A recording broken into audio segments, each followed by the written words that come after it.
Good time zone, everyone, and welcome back to Curse of Sapphics. My name is Aki, or Akino if you're feeling fancy. My pronouns are she, her. I'm burping. And you can find me on several projects all over the internet at some variation of Akinami_art. I will be your lovely game mother, haha, new title, as we embark on a treacherous adventure called Curse of Sapphics. This actual play is a retelling of Curse of Strahd, an adventure book for Dungeons & Dragons 5th edition. We, however, are doing things a little bit differently. Curse of Sapphics is specifically a multi-dimensional system swap over to Pathfinder 2E. This AP, I'm not gonna read the rest of it, honestly. This is episode 7. I feel like I don't need to read all of this. But just in case, I'm gonna read this last part because I feel like the last part is the most important part. The only accuracy I care about is the health and safety of my players and the cultural aspects that I included with the help of my sensitivity consultants. So if this is not your cup of tea, please fuck yourself and leave. Joining me today, we have our semi-delirious but most delicious cast. So please tell us a bit about yourselves, your characters, ancestries, classes, you know the drill. And question of the day will be, what is your favorite color? We're gonna go in alphabetical order. So Joe, you're actually first. Okay, hi guys. My name is Joe. I am so sorry for my voice. I'm a little sick, but I am here because D&D and my team here rejuvenates me. So, anyways, I go by they them pronouns, and you can find me all over the internet under Sugi_Joe 7. I play Christopher, your poppet witch, with his familiar Tiny, who is a pipe fox. And yeah, he goes by he, him pronouns. He's still figuring things out. He used to be different, which I think we can all identify with. And my favorite color is, like a forest green, like a moss, woodsy green. The bisexual couch green.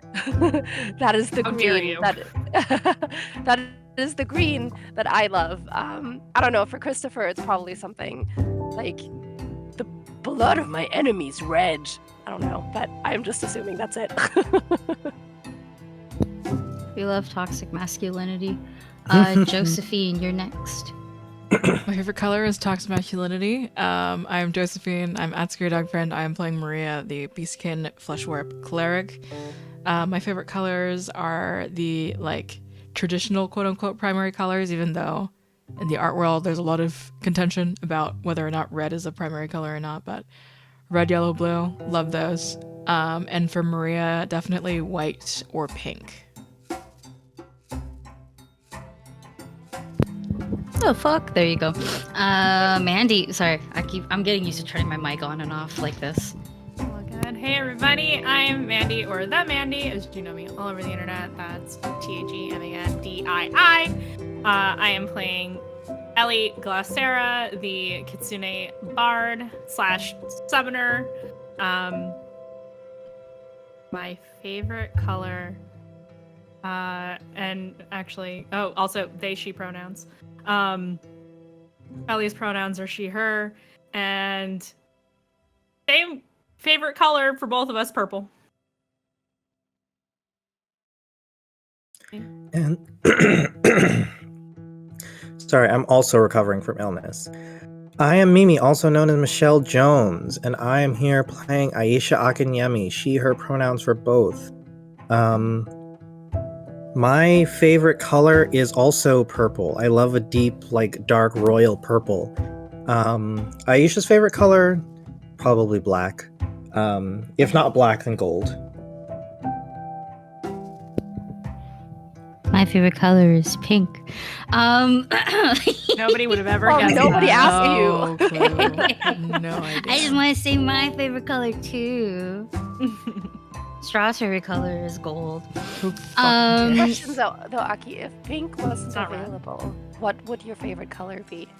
Pink wasn't available. No, blue actually.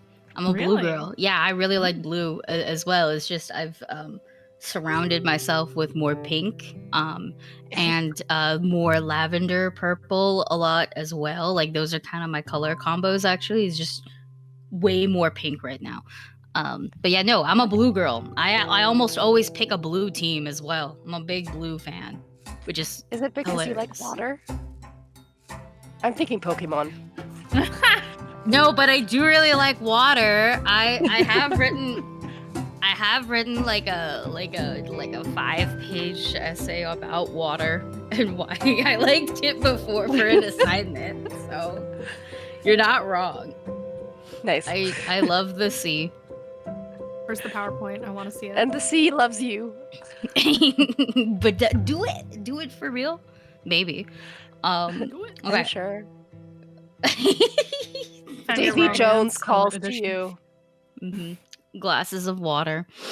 Oh my Now, before we officially start, some words about safety. Curse of Sapphics is a grim, dark, gothic horror fantasy adventure. My players and I have done many session zeros in preparation for this campaign.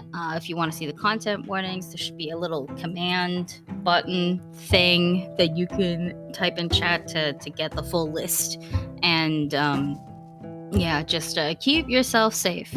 I also want to say that this production really is cursed, considering at least one of us is sick at least once a week at this point. Like, that should be our vibe.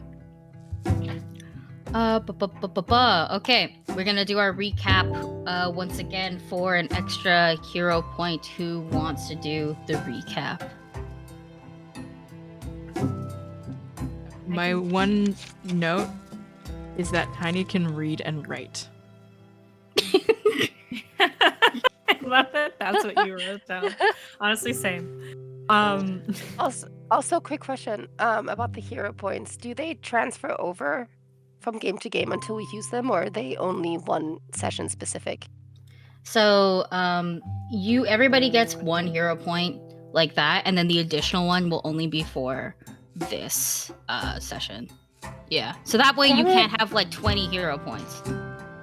Okay, I get the logistics, but damn it, I didn't use mine last time. Okay, whatever, it's fine. I have Sometimes you just don't need it. sometimes, yeah. I always Sometimes need you to just be don't a hero. Sorry, that was Christopher. Damn, he just jumped out at me. I have my notes if we want to do that. I've Go been letting for you it. guys do it for a while, so not always the student who raises their hand first. Important to note, last session was Transvisibility Day, so just calling that out. Shitty weather, humid and muggy but cold.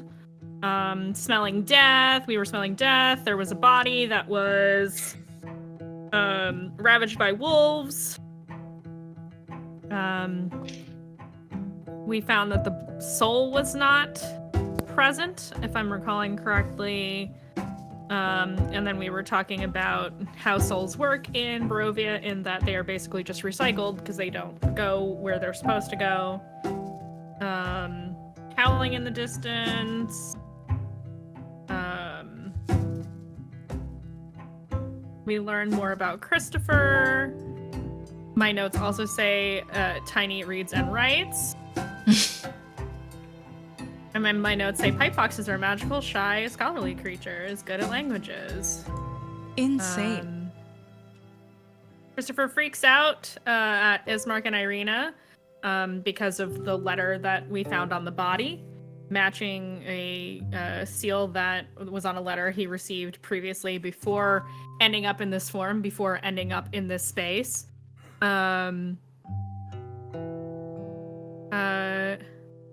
Aisha asks Christopher to elaborate, and he explains what happened to himself and his party. There was some vibe checking going on in the siblings who were not lying. Ellie kind of gets esoteric on everybody and explains like how things work and tells Christopher that he is a witch. And then we got jumped by wolves. There was some dragging and some near-death experiences, and then My notes also, I just really want to call out my notes say in really big letters, Aisha is a bad bitch. And that's it. That's the end of my notes. Is Aisha is a bad bitch. Correct. Aisha, you can't kill me. Akiyami. Yeah, that's basically it. You Cool. also, for notes purposes, you killed 4 and 1 escaped. Yep. Mhm. Oh yeah, I'll note that. Killed. And as you were surrounded by the bodies of these very, very large dire wolves, there is more rustling and shaking from the greenery that surround greenery. Yeah, no, it would still be greenery. It's just not that green. That surrounds. Sort of a bisexual couch green. I wish. I wish. I'm It's more of feeling the- so attacked today. It's more As of a the bisexual kind who of. has a green couch. It's what you get. It's what you get. For being bisexual. Yeah. Mandy also got half the head shaved like a bisexual. Like, please.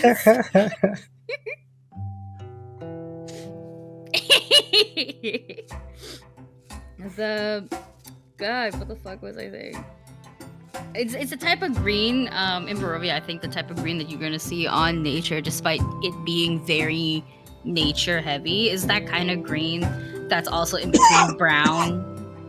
It's not the most handsome color green, you know? It's like when you cook like spinach or something and it's just not looking Yeah.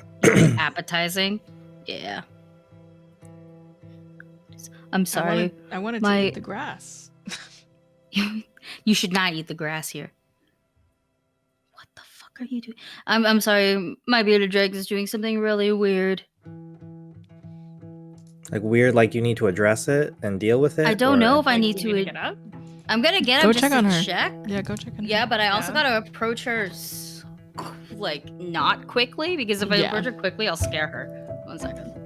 Okay, I'm gonna pause recording real quick. Not at all. Sorry. It was just a very concerning walk. Totally. Yes, there is movement that you can tell happening around y'all. And kind of, you have a moment to get ready, so you're not going to be caught off guard or anything like that if we have to use combat terms. But about 5 or 6 humanoid figures kind of start to appear. And Ellie, you do recognize some of these people. You specifically recognize this bigger Vistani woman who kind of leads this group of people. She's like holding two daggers, ready to kind of like ready to defend herself. But when she spots you, her face kind of goes from this very serious hunter's look to one of surprise. This woman's name is Hyzia. Haizea.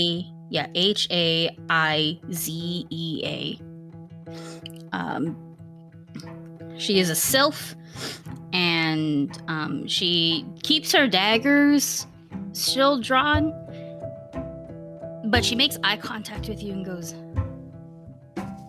Ellie? Hi, Zia. Ellie, you're alive? Yeah. Oh shit. Oh, we've been looking everywhere for you. And I I've been looking everywhere for you all, so yay! And she kind of she scrambles over, probably Yeah. still bleeding, scrambling over. Yeah, you see this woman kind of her shoulders relax a little bit. Still she'll put like one dagger away. She'll still hold the other one out, but not like like aggressively towards y'all. It's more like just it's in my hand. It's staying there, kind of way. And Hyzia will put like a hand on your shoulder and be like, God. Oh God, it's been days, Ellie. We were looking for something like God, like a body or just you disappeared. Where'd you go? All over the place, unfortunately, because the mist is very difficult to navigate by myself. You got lost in the mist. We told you not to go too far out on your own. Well, the wolves. These wolves? Well, I don't know that they're the same ones, but when we got separated, that's what was around. okay. Well, I'm glad that you are. She looks down. You're like bleeding. She's like mostly safe. We can take a look at that. And I have friends with me, and I motion to everybody else. You do have friends. Hello, friends. You Like Aisha and Maria and Christopher. We'll talk about that in a minute. And then Irina and Ismark, and and you remember Cardi. Yeah, Cardi. Okay. Well, and Hyzia will just kind of lean a little bit closer to you, Ellie, to kind of it's one of those whispers where it's like everybody knows that you're talking about them. They just can't make out all the words, you know what I mean? Mm-hmm. But Ellie, she will kind of whisper over to you, good, bad, do we trust him? You mean the puppet? I mean your whole group. They're all outsiders, Ellie. Yes.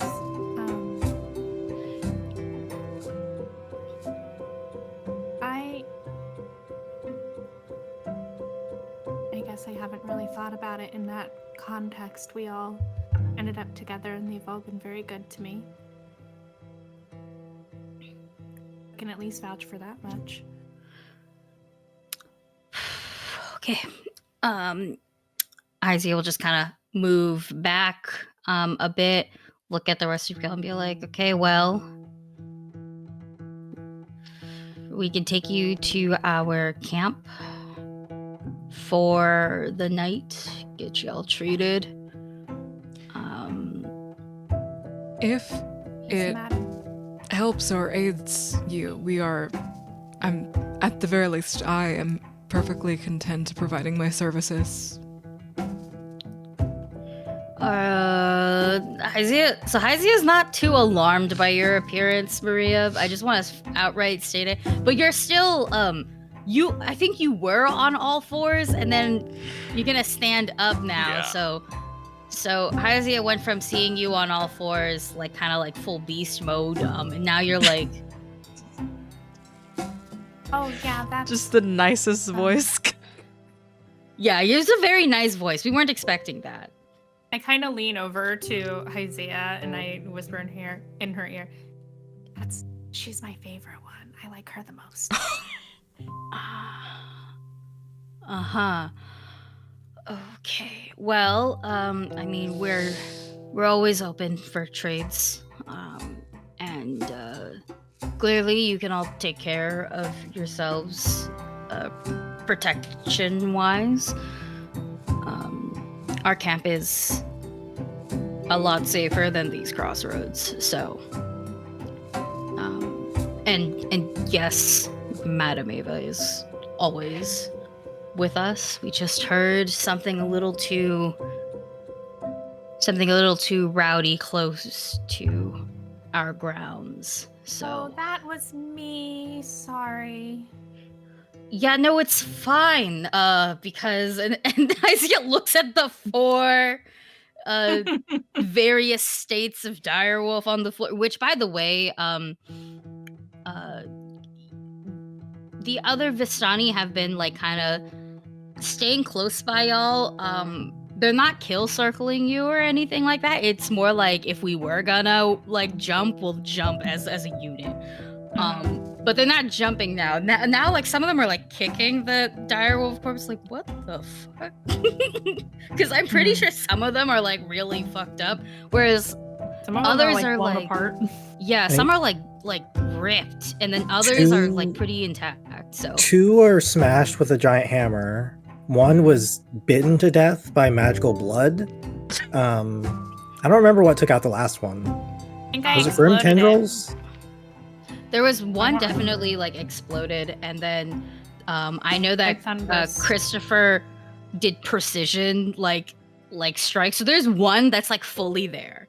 That's just like this one's fucked up. Like it looks like a V, like because of like how it got hit. But otherwise, it's like fully. Otherwise, it's like fully intact. Like that's a full wolf. We can tell that's a wolf. The other ones, like you said, head smashed in, blown apart. They only know that it's wolves. Besides the howling, the one that's completely intact. They're just kind of like Jesus. I was gonna be like, and we're gonna take the one that's still like, we're gonna eat that one. And they just point to the one that's still intact. It's like, that's dinner. Ellie nods. Yeah, you guys are definitely invited for dinner. You killed it. We'll cook it. Sounds fair to me. Okay. Just a couple ground rules. Don't be dicks.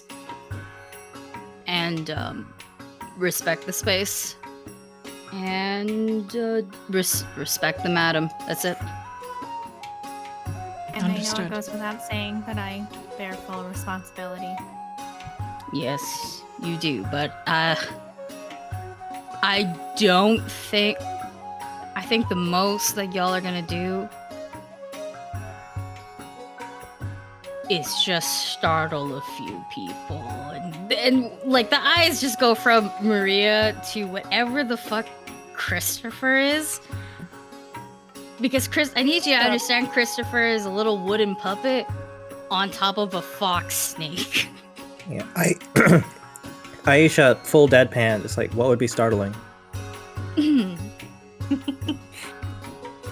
Yeah, I can't imagine. Question. Since I'm not sure everybody seems to know everybody around here. Who's the madam? Madam Ava. Yes, sure. You putting a name to my question makes it so much easier for me to not know who she is. She is the leader of the caravan. My mentor. The reason why I'm here. Cool. Okay. She's a lot of things. She's a healer. She's a mage. She's an oracle. She's a leader. She plays the rudest game of cards. She really does. Rudest. She cheats She does. very openly. Mhm. She tells great stories, kind of like an all-rounding purpose. And we respect her, so you will respect her. I'm holding Christopher to like my apron to my chest again. But I think I ripped my clothes open when I quick shaped. Like, especially when I quick shaped, I just like my muscles suddenly bulked and I need to like patch up here like the seams. So I'm just sort of like Christopher, the smallest puppet man, will just kind of hide everything for now. Cozy. I love this so much. All right, we're gonna. No! Just Not to yeets the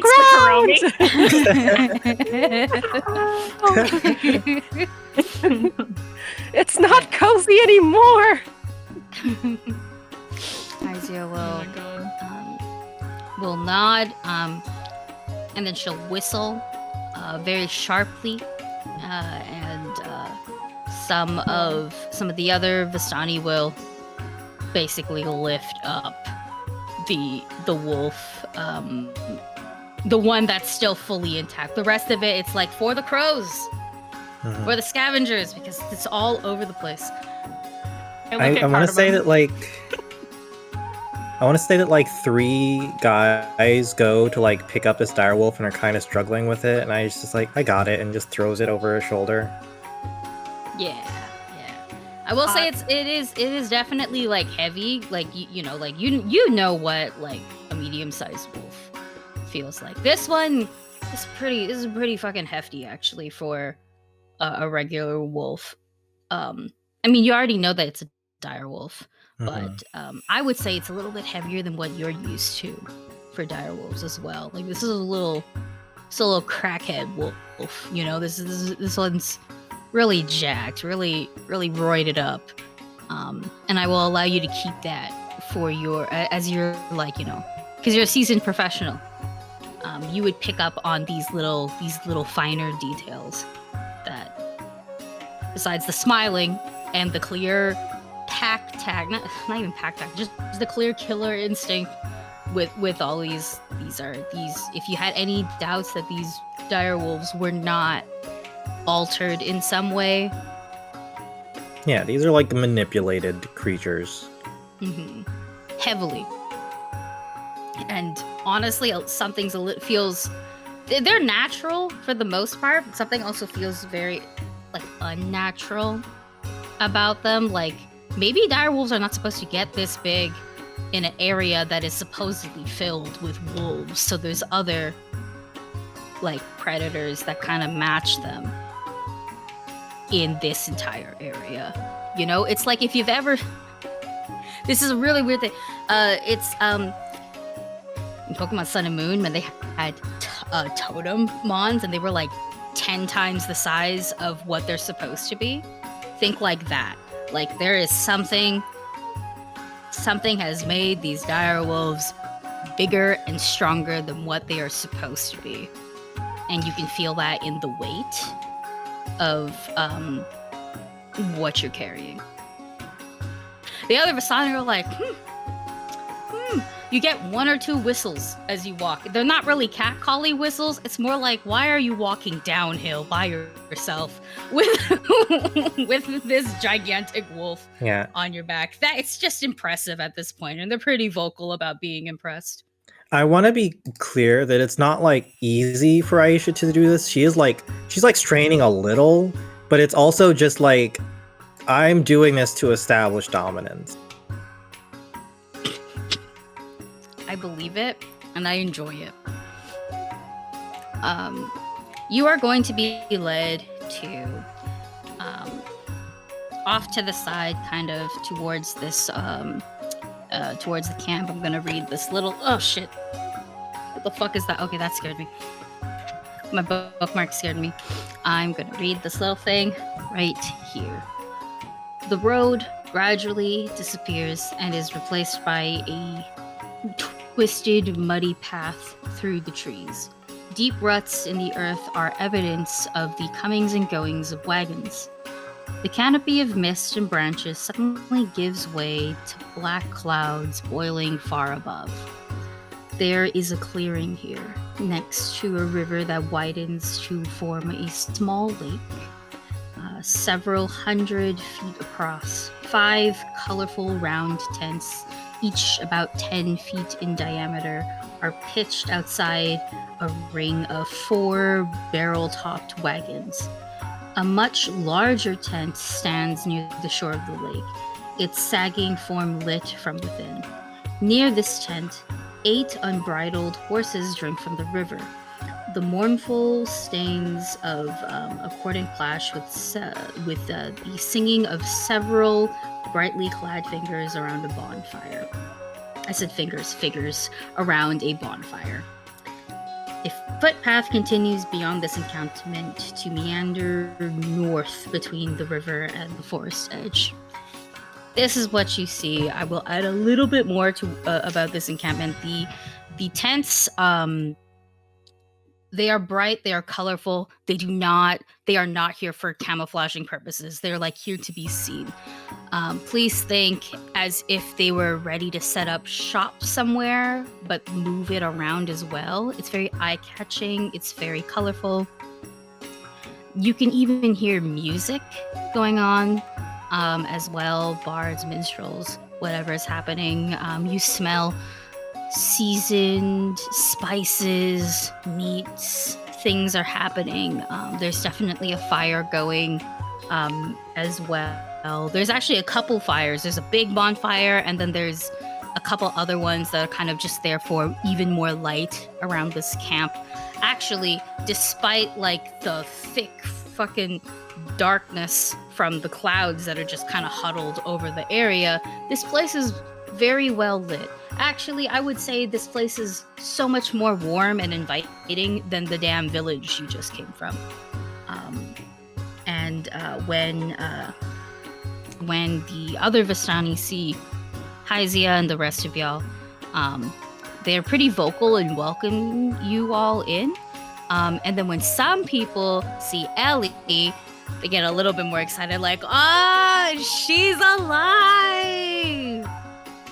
And they're very happy about that. Yeah, there's some aunties that come up to you, Ellie, for hugs because they're just happy that you walked back you know? She is clearly very animated and excited and happy to be here in this space.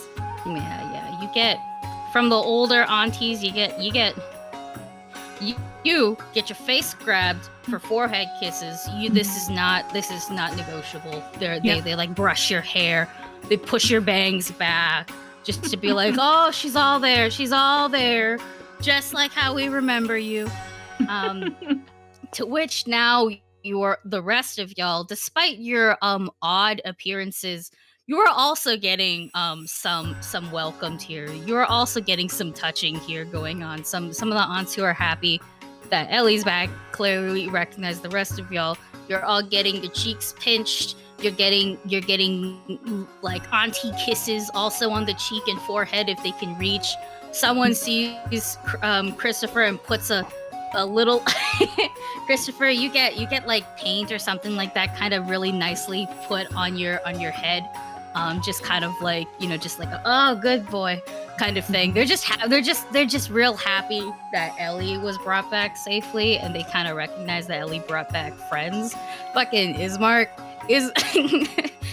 gets like something thrown on him, and then they feel his arm. They're like, "What the fuck?" They're like, "Ooh, I was gonna say that's a lot of meat." Oh my god! Aisha, wow. Aisha, you get. There are like kids that run up to you. And they're like, "How the fuck are you?" Well, they can't curse. They're like, "How are you carrying that? How are you carrying that?" And they're gonna like hold on to like the hems of your coat and follow you around because you are carrying a gigantic wolf by yourself. And they're like, "This is our time. This is our time. This is our time. This is awesome." Maria, you're the one that gets the most weary of it, but like once the aunties come to you and start throwing, like some of them like kind of understand your state of semi-undress, they start throwing fucking shawls on you, like, to help. Like one of them comes up with 2 and starts matching it to your skin tone, and then like picks the one that they think is at this better, point. They're they'll, like sewing it like while I'm walking. Like it feels like that. One of them comes and also puts probably some sort of like paint. It's not really paint. It's they would be like there's like a bunch of other things. I'm like the actual terms. Just I'm toxic acrylic paint. running out of it. They just put they also put something nice kind of on you. There's little symbols like drawn to kind of like be like, oh, we bless this cow. This that's not a cow, but it's okay. You're still blessed anyways. Like, it's one of those very endearing things. Maria is very happy. And, It's very welcoming. I look to Maria in between getting coddled by all of my aunties, and I'm like, I'll make sure we get you some new clothes, okay? Thank you. I'm just sort of make do with what I'm able before being in any state of undress in front of your family, community. Thank you. Of course. Should you guys also get a map? I had a map. 1 second. Map. I looked to Christopher. Are you holding up okay? I know it's a lot of attention. Yeah, great. Wait, what did she call me? A good boy? Can that person come back again? Say that again to me. Come back here. We're Oh, moving such on. a- We're continuing. This is We're a moving on. talented puppet. Just And immediately, his entire demeanor, his facial expressions can't change, but his entire demeanor changes from like being really giddy to like absolutely like deadpan and gutted, and just be like, oh, okay, never mind. It'd be really funny if people thought that Maria was being was a ventriloquist or something. So not everybody here is actually very aware of like what anyone actually No. is here. So they're kind of excited. Y'all brought food. You brought a lost family member, and the best part, none of y'all have tried to jump them yet, because you're very armed, and some of you are very scary, and nothing like that has happened. And y'all seem to be taking all of this in stride as well. So they're just like, oh yeah, we're gonna live this up. Yeah, I look to Aisha next, and I'm like, is that... You make it look like it doesn't weigh anything. Yeah, no, this is easy. But I should probably set it down so Impressive. people can get to work on it. We'll get there in There's a gonna- moment. There's gonna be one grandpa, and when I say grandpa, I mean he look like 100 he look years like old. yeah, he looks like the wind will take him anytime, like just and Ah, Grandpa! and the grandpa will see Aisha carrying it all the way by herself, immediately look at the younger, stronger members of this caravan and be like, you're gonna make her carry all of this by herself. Back in my day, we didn't Okay. Oh, shit! we didn't let this shit happen. Okay, she already carried it all the way here. We don't let and you women can't carry bring it anything. in. No, it's Yeah. not even that. It's more like she's taught. Yeah, she yeah, carried yeah. the whole thing. You're gonna make her carry. She doesn't even know where to take it. You all know where to take it. You're 5 fucking dudes. Go. This Yeah. is I embarrassing. think I at this point, after they have been properly scolded, I'll pass the wolf to the 5 guys to be like, here you go. Yeah, and they can take. Y'all the probably are wolf. like, oh, crushed under the weight. If like some of the wolves' legs hit the dirt, and the old man's like, "What are you doing? We have to wash it even more now." It's just He's just managing. yes, he's managing real hard. He's just Mhm. he's so unhappy. None of that unhappiness is directed towards any of y'all. It's more like just we're being so inhospitable right now. This is embarrassing to me. Yeah, He's he's been like, alive for a while. I know your mother's taught you better. Very much like wait until I tell her this. I will tell her this. Like you're going to get I shit. love it. Where you're going to get it. Oh my god, I love it. I So- love it so much. Yeah, the wolf goes gets taken, you're pretty sure they're going to prepare it and stuff. They have to kind of prepare it a little quickly as well, not because it's not because it's getting late per se, but because there's a lot of people here, so it's like, oh, we better make sure we get this meat ready, so that way when we're cooking, we can actually make sure we all get something good, You are all offered refreshments, places to sit. You can also straight up, they will find space for you to set up your own tents and all that as well.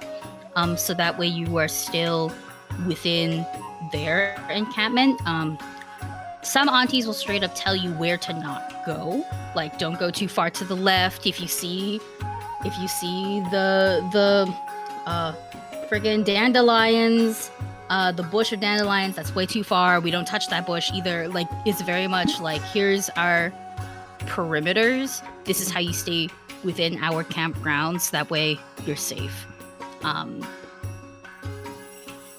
Y'all can make, if you want more details of the camp or any other specific things, I will accept.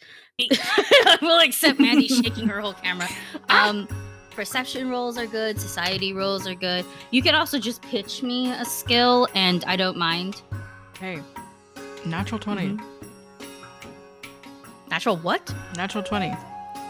Oh yeah. Okay, I rolled damn. a natural 1. I'm being swarmed by children. The children haven't let up on you, Aisha. You are the coolest thing. I got a 27. Mm-hmm. And Joe, are you doing anything? Yeah, I want to roll. I think Chris. Well, I know that they probably aren't linked, but because Ellie said caravan and stuff, I want to see if Chris finds any connection between the caravan that he woke up in and this environment. I'm not sure what is the best thing to roll for that though, if it's society or not, or if it's something else, perception. I don't know. Probably perception. I would say perception, yeah. And actually, for this specific thing right now, Tiny can aid you because Tiny has a special skill called Second Opinion, and I think you guys will fucking love it. Yeah, so Tiny can aid you on a lot of recall knowledge checks as long as it's a skill that she's familiar with. And then she can basically do the aid action, so you would get, depending on if she succeeds or not, you would get a bonus. So you go ahead and make that roll. It's a 23. 4. 3. 3. I can't count. It'll be 24 in this case because Tiny just barely succeeded, so she gives you a +1 in this case. Yay! Give me your second opinion, Tiny. Tell me how you feel about things. So we're gonna go in some orders here. So Aisha with a nat 1. You are the coolest thing these kids have seen, probably their entire fucking lives. You know that scene in the Tobey Maguire Spider-Man where the kids are like, "How'd you do that?" And eat your vegetables, kids. Yeah. That's Aisha right now. She's eat your vegetables. Listen to your mom or something. I would say, you probably took a sit. You probably sat down after carrying that damn wolf. You're drinking some water. Maybe you're cooling yourself off. You took your hat off or something like that, right? You're basically, this is while you were resting. You get jumped by a dozen kids. They don't beat you up or anything, but they swarm you. They swarm you as if you were the last living person and they were a pack of zombies. They sit all around you. Some of them sit real close to you because why not? Kids don't know fucking personal space at all. And they're asking you questions. They are do you use a sword? Yeah, sometimes I use a sword. Do you use a spear? Not that often, but I could if I needed to. Do you use an axe? That's actually interesting. So throwing axes, and she goes on a whole tangent about throwing axes. Yeah. That is the lineup. That is the lineup of questions you are getting asked. Some of them like if you at all let slip that you are a monster hunter, the kids are gonna jump on you for that now, because it's like, what, did you fight a wolf? Oh, she definitely does. She's definitely like, she's like, did you fight vampires? When did you fight Scarecrow? Like they're just gonna go off with asking you all these questions. All these kids have ADHD, and you are their hyperfixation right now. They are on you. They are on you, and it is. I don't know how. Actually, yeah. How do you feel about it? Getting all these kids' attention. I think at first it's like a little bit overwhelming, and then it's like an area of conversation that Aisha can also hyperfixate about, and it just becomes a TED talk where it's like, well, actually, here's the thing about throwing axe is a really useful and versatile weapon. There are a lot of undead creatures that sort of have an aura around them, where if you get too close to them, it can make you sick. So throwing axes are really useful to take things out at a distance. And these kids, you can tell some of them are not going to retain this because they are really small. But you can tell that some of them are like, this is it. This is what I want to learn. You know, like you've piqued a special interest in some of these kids, and so they're actually very genuinely interested. You might even get a couple of kids that ask you really smart questions, and not to say that none of these questions were smart to begin with, but it was just after a repeated sword, axe, this, you might get asked, you know, by a kid to be like, well, what do you do if the creature is actually like way bigger than you? Like, and I only have this little knife my dad gave me. You know, like it's one of those, like, you know, like they give you scenarios or something like that. Now, here's the thing. The important thing is you never want to go into a fight that you don't think you can win, all right? Because sometimes it's more important to keep yourself safe and to leave to come back another day. You want to get friends, you want to get allies, you want to prepare. Now, right now, if you only have a little knife, that's not going to do a lot. But maybe you leave, you do some research, you learn the monster's weakness. You know, some monsters are weak to sunlight, so you could go back during the day. Some monsters, special metals like cold iron. Maybe you can get somebody to get you an iron weapon. You know, so you definitely want to make sure you're prepared, make sure you're ready. Sometimes you bring allies, all right? Sometimes you want to go as a team. These kids are on you, and they kind of consume they consume your time, I would say. I also want to state that these kids are not completely unsupervised. I think once an adult notices like 12 kids basically surrounding you, they come over within your like line sight just to like watch. But you know, like, I don't know, if fucking Timmy starts biting you, be like, hey, holy shit, you don't bite people. You know, like, it's one of those, like, we're watching you. If you look like you need saving, we're gonna shoo them away. If not, these kids are kind of having a great time. So that's what you do. You're on accidental babysitting services. We're gonna move to, because Mandy and Josephine both had similar rolls. I believe one's in that 20, there was 27, right, for perception. Yeah, I got an 18, and then I have plus a lot of stuff, 9 plus 9. So both of you are magically inclined, and I think you notice, Ellie, you might have already known this, but now you can kind of see it or smell it, or just however you choose to perceive it and understand it. You both understand that the black clouds that circle the encampment are that's magical, and it's protecting y'all for how far it stretches. It's not like a force field, you know, type of scenario. It's not like fencing you in or anything like that. Clearly you could walk in and out freely, but it's kind of there to prevent detection of some sort. I was gonna say, I could cast detect magic as well, just to like or I could like maybe ask someone, but I think she would cast detect magic just so that she doesn't have to bother anybody to see, is this divine?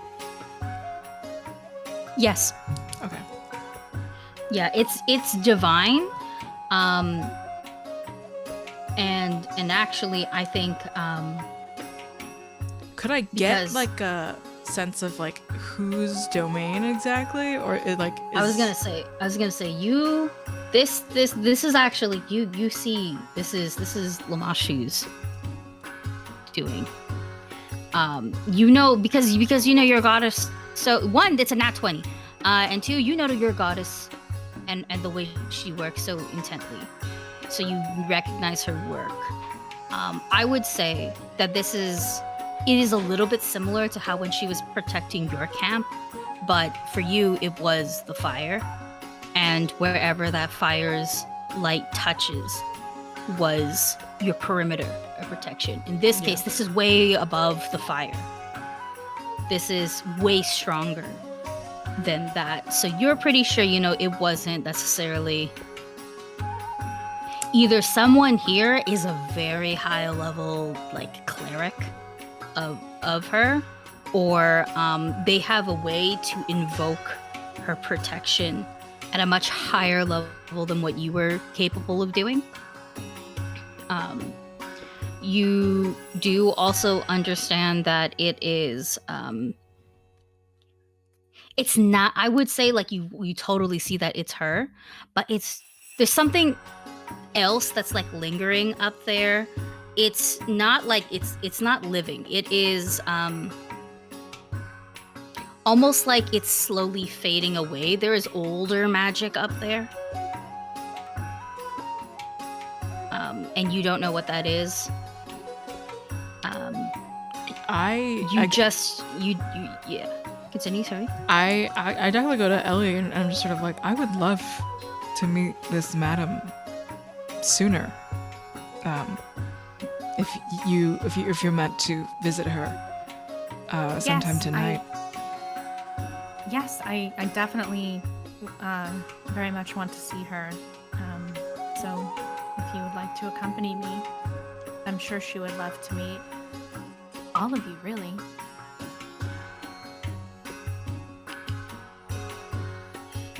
Please. Also for you, Ellie, it's similar information, except you know you can't clock that it's Lamashu, or anything like that. I would say you know that this magic does actually follow the caravan when they travel. So it's like a moving cloud. It's not really even a cloud, it's more like rolling mist up top. Yeah. It's like dark mist. But like it doesn't feel cold or anything like even when you were traveling.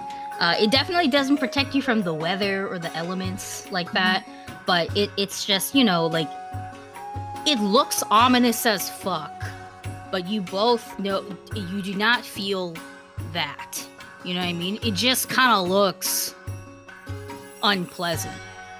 Right. But that doesn't interrupt or stop anything of what's going on with how these people live their lives, how they travel, how they do whatever. And actually, nobody here seems to pay much mind to it at all. With y'all having such high perception checks, you know it's not out of like carelessness or they're all aware, you know what I mean?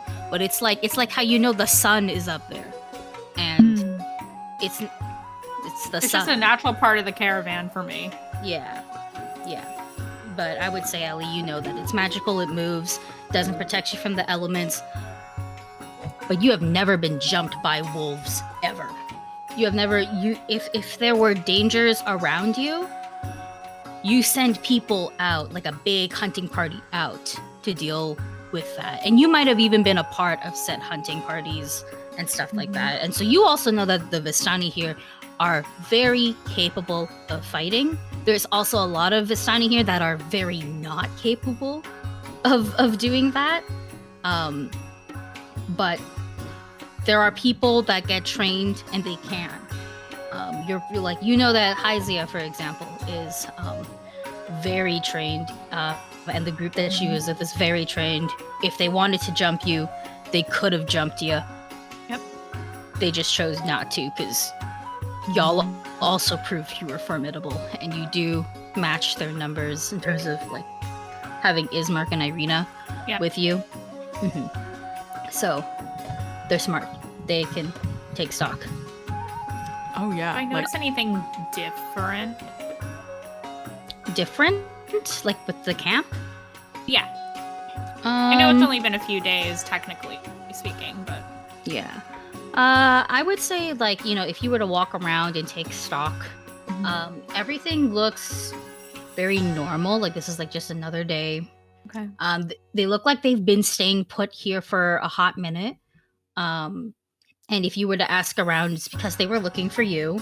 Oh. Yeah, so they were like, we're just gonna stay here. This is also their favorite camping site.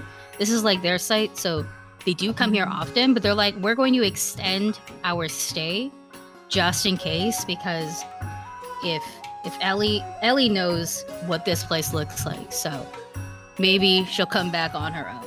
But also, we're gonna send some people out just in case, because they just kind of want. A lot of people were worried after a couple of days of no show because it's dangerous to be alone out here. So they were just kind of hoping that they would find a piece of you, so they can get a confirmation of alive or dead, etc. You came back alive. They're fucking partying tonight. You understand that? Yeah. They're like, let's go. It's time. You know, like they're excited. They're happy that you came back. Awesome. Okay. Otherwise, the only other thing you'll pick up is that Madam Eva has not left her tent yet. And if you were to ask to see her, they would say not right now. She is taking her old lady nap. She's old. She's gonna need to take some naps. That is not like uncommon for her to be like, she takes like 2-3 naps a day. She's hella old. Traveling is so weary on her bones, and she was worried about you too, so now that's not good for her health in general. So she's just my girl is napping, and they don't want to wake her up. Right. She'll wake up on her own. Ellie doesn't even question it. She just says, yep, whatever she needs. Yeah, she's taking like her second nap of the day. She just needs she's so tired, the poor thing. How are Ismark and Irina throughout all of the hubbub at this point? Like, are they overwhelmed at all, or are just like they were managing? a little overwhelmed at first, the same way y'all were overwhelmed at first. There's a lot of people running up, but otherwise they are adjusting pretty well. You see, Irina is getting some like henna done on her hands and stuff, because they were like, we gotta. This is like, and she's also like, I haven't had this done in a while, so it's very much like, okay, well, she's taking part in the community. Ismark is swiping people away. Ismark is a handsome man. He has to swipe people away. Okay. I feel the urge to save him now. He's doing it so politely, okay? But also, like, aunties don't care about personal space even more than the kids do. Yep. Okay? They're touching so like his they're tits. they're like they're like Are you talking about my family right now? What is this? No. Like this is the POC experience. They will squeeze his arm and be like, so strong. One of the aunties would be like, but you're so skinny. Are you married? Like, do you want to be married? Are you looking? Do you have a I have a nephew. I have a niece. Yeah, literally. It's one of those. I just remind the two of them. I think Maria like points to sort of like her own chest to remind the two of them of like the little like scent pouches that she has for the two of them if they ever need. Oh, that's another thing. If you wanted to, if y'all as a group wanted to do like trading and stuff like that, the Vistani are super into trading. Yes. So there will be things like, you know, you want to look for things that make your perfumes and stuff like that, your scent pouches. Oh, they have it. Like they're here for that, and you don't really need to, like, I wouldn't say you don't need to pay for it unless you genuinely have like nothing to offer back. Then I don't mind, and we can discuss that later. But this is like, if you want to make some trades here, you can. If you want to sell some things here, you can. We can talk about that in a bit. But like trading, these people are here for it. Should we just like mark, like just write down ideas that we have for trading later? Yes. Yeah, absolutely. I'm cool with that. And then the one last thing was for Christopher. Christopher, you are taking time to put pieces together of the caravan that you woke up in and this caravan. You can totally deduce that these two are not the same. This is not even the same spot or anything like. It's not even close. Now you think about it, because there was no river, especially a river this big. So you're able to like put these things together. Like, okay, definitely, you were definitely somewhere else when you woke up. In terms of like how the caravans look, they also look very different. You specifically understand now that the caravan that you woke up in was maybe like a traveling performer, merchant, something like that. And you yourself, the things that you found, they were all like, the things that you are carrying with you are you-sized, because they were specifically made, you think, for your puppet body. Like, Okay.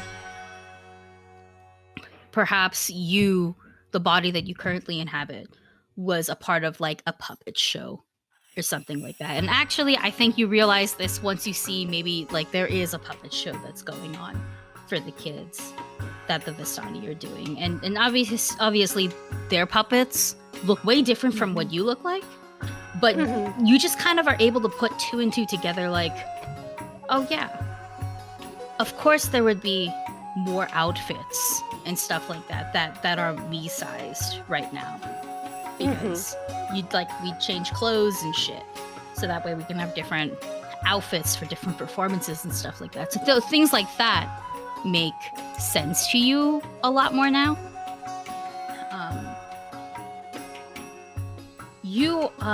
Tiny is actually going to be making you aware of the magic presence that's around. And Tiny will specifically tell you that was not there when you woke up. So that caravan, in this case, was like not protected. They were just out. Got it. But this one is specifically protected, and Tiny's kind of interested in the mist and the clouds here, because Tiny can't really pinpoint exactly what it is either. But she can understand it a lot better than you can, right off the top of her head, and she'll actually like explain a little bit from her looking up at the sky and figuring shit out. This little noodle nerd is able to tell you that is definitely like a protection circle from the creatures in the area and stuff like that. And when she says that, you look around and you don't see any, you don't notice birds. You don't hear birds in the trees. You don't hear bugs or crickets. You don't hear nature per se. Like, you can hear the running water, and if you were to look down, you'd probably see, like, you'd think maybe that's a fish, that's different. But these clouds, any natural animals besides the horses, the horses are exempt from this. There is no natural wildlife anywhere near here. Horses excluded. Horses very excluded. And also you yourself, you know what a draft horse is.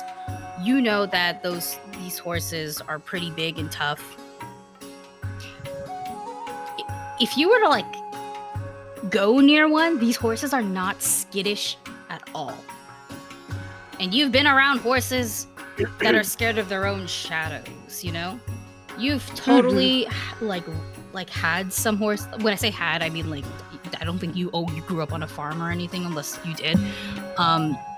Specifically, you've definitely had horses that would have kicked you off when like combat started, you know? Because they're scared. These horses look tough as fuck. These horses look like they kick dogs for a living. Oh, fuck. They're bully horses. They just... Sorry, Josephine's face. I think Chris will just pull Tiny closer and just be like, don't trust those horses. Never trust horses, Tiny. Why we don't like horses? You don't like these horses. You see how jacked they are? Bad horses. Yeah, they're pretty big. Mm-hmm. I just thought they were big because they're horses, but I don't... Look at the size of that leg. The leg is like huge. Tiny can barely wrap around the whole leg. Like it's a fucking jacked leg, okay? The leg is a club. Like it's big. It's big. Chris, in a weird sense, experiences body dysmorphia. Looking at that leg, he's just like, I used to have legs like that. Were you really big? I was. His voice trembles. I wonder if you can get big again. That's actually such a good that is something we just her Tiny saying that reminded me to play or something. We established that the madam is resting for now, right? Yes. Okay, cool. Because he definitely wants to ask her about that one. He's like, yeah, me too, Tiny. Me too. Tiny will sense your distress and kind of put her head around your shoulder, you know, like kind of like when animals want to give comfort, so they'll just they'll just rest their head on a part of you. No. Yeah. Tiny can't give you a hug. Tiny doesn't have those limbs. But yeah, this is the nuzzling is the closest thing she can do. I think he's gotten so over the time, so in tune with her that he just automatically starts like scritching her and like holding her closer. I don't think it's like a weird thing for him anymore to like have her close, like it was at the beginning where he was just like, what are you? I think now he's like more more like aligned with having Tiny as a familiar. So he like immediately like squishes her and gives her a little forehead kiss. And he's like, thank you. I needed that. I think another thing you would have noticed is he still... Sorry? Wait. Quick question. Mm-hmm. Is this still... No, sorry. I was lagging. You're fine. Is he still in Maria's pouch while this is happening? Do you want to be? Like, is he still like nestled between? That's where you were last Maria's, time. Like, okay, cool. So this is happening in her little pouch. Okay, I just want to make sure about location. So about like where things are. Yeah, I will say after Ellie has recently told you that you are a witch. And Ellie has also, I believe, described kind of what your soul looks like right now. And based on the last magic you used, you've noticed that pink, right? Tiny is not pink at all. But when you close your eyes, and you feel and you focus on that connection you have with Tiny, because you're so intertwined now and things have been pointed out to you. So this is a lot easier for you to do without a roll. You notice that pink. Your eyes are closed, actually, which is wild because, you know, like, you can't really see anything else around you, right? But you can see that, like, because Tiny's like right by you, like from like the side here. It's as if there's a pink light like shining right on your eye on the side here. And you can see that pink.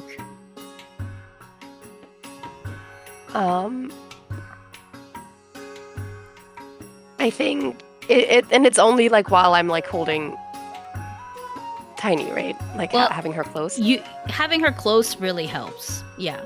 Having her close Okay. helps. You doing things like closing your eyes helps, because now it's like all of your focus is going into this, which is why you're not like, let's say, making a roll or anything. But like, also the DC would have been super low because of just Tiny is yours. Like, you're attached to each other, literally. It's just now that everything has been pointed out, you are connecting the dots. It's all like, you know, lighting up for you and making sense for you. This might have even been explained to you back in your old body, when you would be learning about like very basic magic things. Not magic to use, but rather just like, you know, why can't we summon fire all the time? Well, it doesn't work that way. You know, it's like one of those things when you were getting some sort of magical explanation rundown, and then you'd be like, say it in common. Things are clicking now for you, that they have been directly pointed out, and you are now also the center of this. You have no magical training at all, but things are making sense now, you know? Yeah. 2 plus 2 is equaling 4. Damn, look at him go. Oh my god, where's my fucking note? There we go. Sorry. I think he will definitely bury his like face deeper into Tiny, and Maria will probably hear him whispering into her fur, if she's paying attention, but he will definitely like snuggle closer and just like almost subconsciously whisper like, I miss you, love.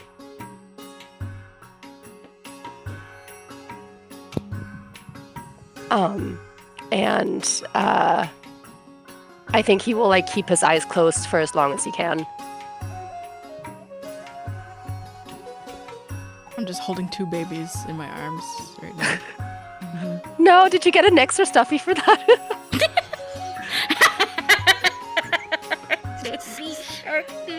No. The baby shark. No, that's so cute. Okay, listen, Kuromi as Christopher is hilarious. That's another thing, by the way. That's actually so fucking funny. And now there's baby shark. This is great. This is great. This Tiny is as a shark. Confirmed. A lobster.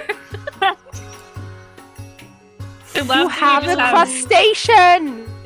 Crustacean. A crustacean. Crustacean. All right. I love the And now is the portion of the podcast in which we take a stuffed animal break. Yes. Let's all show off our stuffed animals, everybody. This is the only one I have with me right now. Is a manta ray with stars on it, and have a and little Zamba llama. her mouth is open, Actually, and I it's not have that good. dice in here. Little floofy. Oh no, they're all so cute. Yes. Okay. I have a little raven stuffy, and I called him Raoul because I'm based as fuck. I was just like looked I at love him and that I was shit. just like, yeah, you Raoul's look like a good you would name kill. for a crow, actually. And I was like, you That look is a like great you could end the Phantom of the Opera, you know? Oh my Okay. god. There's I love this for you. All right. So unless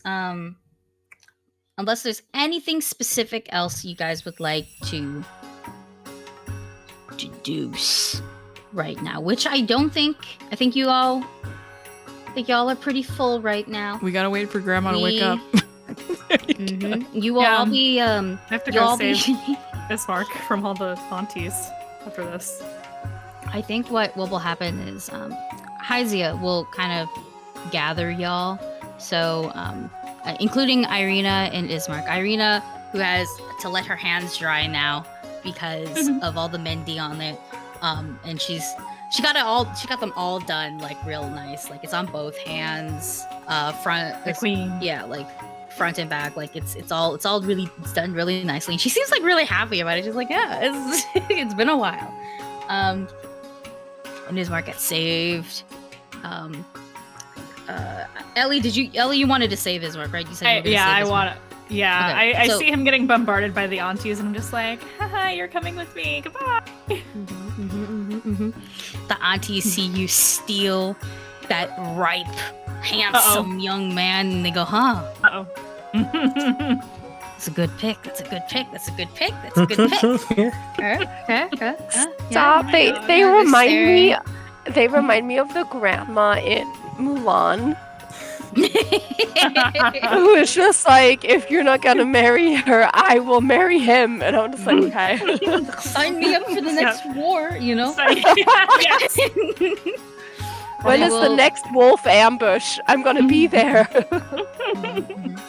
Ellie, you're able to save Ismark, and then Hyzia will like usher y'all to come as well. Hyzia will straight up save Aisha from the children.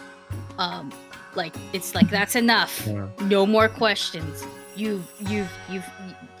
was trying to rest, and you brats did not let that happen. Yeah, The as kids- Aisha's being like led away, she's like, remember, always have backup, do your research, never go into a fight unprepared. One kid, and pick your battles. Exactly. Pick your battles. Another kid, axes are good for throwing when the aura is bad. Yeah, Aisha turns to Isaac. Good kids. Smart kids. The kids also, I think, to your understanding, fear no adult. Some That's adults have tried to help you, like, you know, let the hunter lady rest, and the kids are like, she's sitting down. You know, like it's very much like that. Hyzia comes, calls them brats. A lot of the kids just, you know, stick out their tongues and then they don't leave until like you get up yourself, and then they let you get up. But these kids, imaginations fed, curiosity also fed. They're very satisfied little kids. They let you go with no protest. I mean, the most protest you get is "aw," you know, just it's over, right? Come back. But they let you go. They let you go. You have taught some bright young minds, and like only half of them remembered will retain it. But those 50% we're on to Valuable life lesson. You all get gathered, and Hyzia will. She speaks in lower volume, but not because she's hiding anything, but because she doesn't want to, like, yell it to the camp, right? This is just a conversation really meant for your group. And Hyzia will say, the madam wants to see you all. She's just getting ready, so I'll take you to her tent. And when she's ready, I'll just let you guys in. Thank you very much. All right, yeah, and I know I don't have to tell you this because you guys seem pretty chill, but standard protocol, no funny business. Looks at Christopher. And if she asks to play cards with you, let her. If she pulls out her Tarot deck, good things. She pulls out the standard 52 deck, run. She will in fact take you for all you're worth. Just say you don't know how to play. Got it. Got it? All accurate statements. Mm-hmm. I I learned this the hard way. Mm-hmm. It's the real reason why we got Ellie. You lost everything. Yeah. These are jokes. These are jokes, JK. Like, just like, we're joking. Ellie's just like, yep, that totally happened. Like, just deadpan. I think, Ellie, I think you did get your ass whooped in a game of cards. I'm just eternally in debt to Madame Ava. That's why I'm here. There is no, we do not do indentured servitude. Those are lies and slander. But she is a cheat. She cheats very openly in these card games. I just want y'all to leave with your wallets intact, okay? she is a cheat. Just tell her you don't have any money. Or that you don't know how to play. She'll go Also easy. that.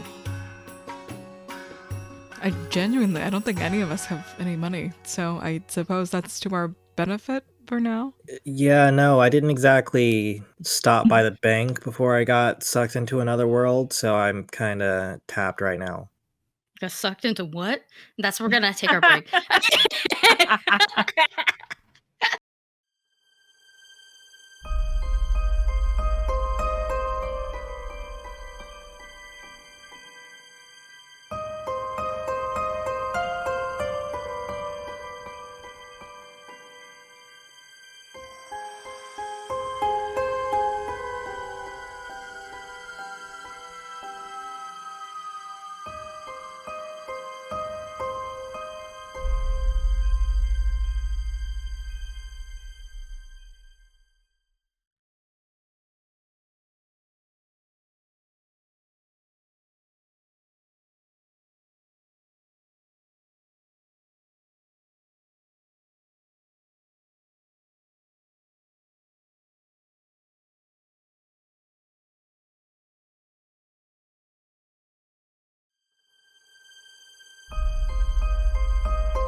Okay, so as you enter, magic flames cast a reddish glow over the interior of this tent, revealing a low table covered in a black velvet cloth. Glints of light seem to flash from the crystal ball on the table as a hunched figure peers into its depths. As the crone speaks, her voice crackles like dry weeds. At last you have arrived. Cackling laughter bursts like crazy lightning from her old, withered, hella chapped lips. And Madame Eva, who is in front of you with her many patterned silks, stares at you all one by one, but her face kind of visibly brightens when she sees Ellie. And she kind of like holds her hand out. And Ellie, you know she's telling you to come to her because she's not up. I immediately walk over to her. And she'll take your hands to kind of help guide you like right beside her. And then she'll take her withered hands and like cup your cheeks. And you know Madame Eva is blind. And she kind of touches your whole face to get all of its details. Yep. And she goes, "Oh, you had me worried there, Elowen, but I knew you would come back to us." It is good to be back, Madam Eva. It is good to see you.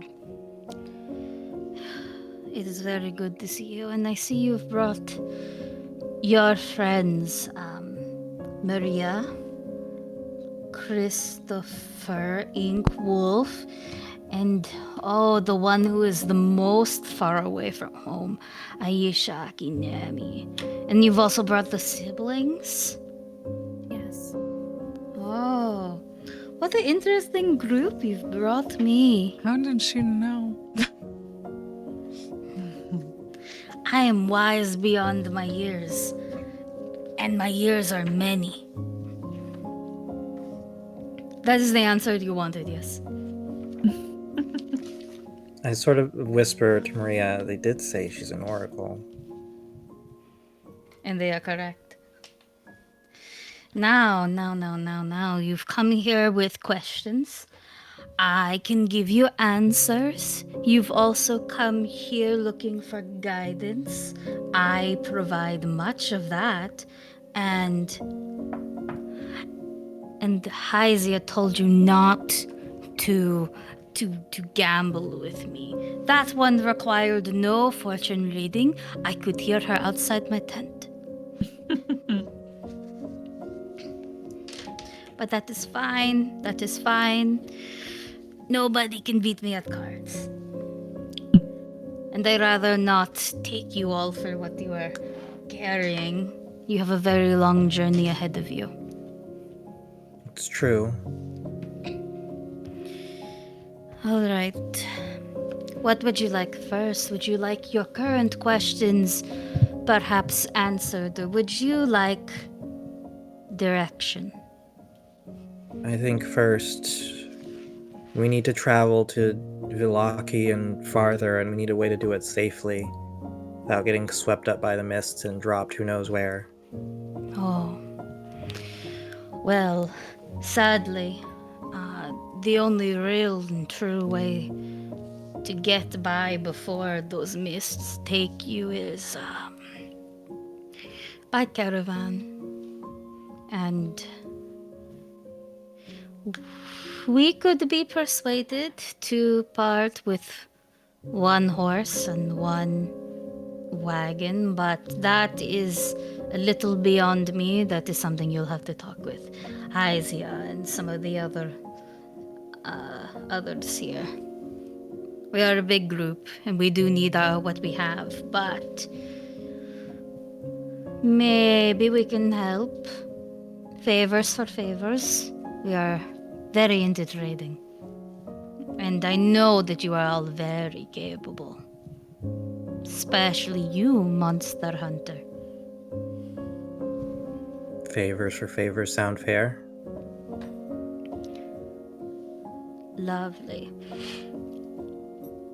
Now, let me provide you with a little bit more direction. You see, you're going to,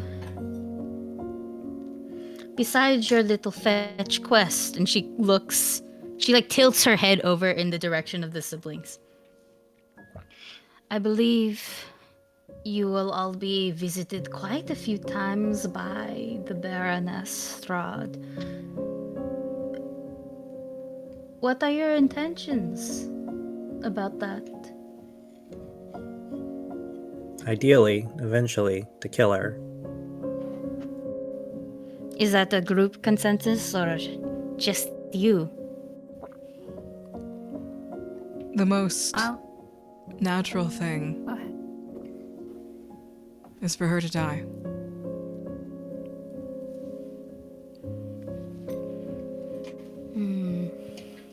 Plus, we made a promise to a priest.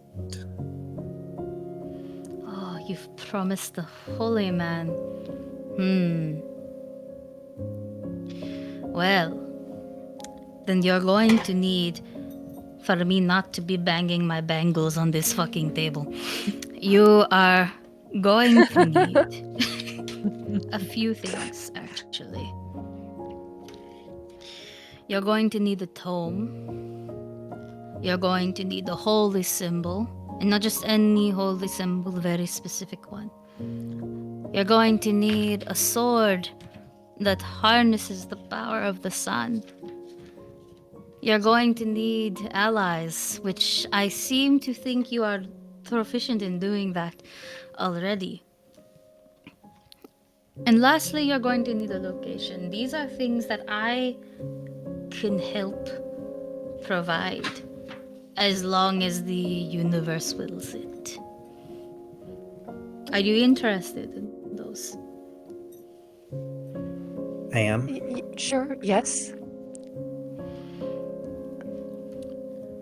Then we will start with that and answer your burning questions later. Because I know you have them. You might not know you have them yet, but maybe you need wake-up calls. And that is fine. Everyone needs a little bit of help sometimes. So she shuffles this big set of cards. They are black in color. They kind of are monotoned in terms of like black, white, gray. And her cards in particular look really old. Protected solely by being well kept. But otherwise withered by time. When you see her shuffle and start laying out a 5-card spread, you notice that there are finger marks, oil perhaps, just from one's fingers. Some cards are a little bit chipped, but they are never they're never ripped. They're not badly broken. They're taken care of. It's just time has had its effects on said cards. She puts out a 5-card spread and will start flipping them kind of in turn as she tells you what each card is. The first card she holds up and will tell you that this is to find the Tome of Strahd.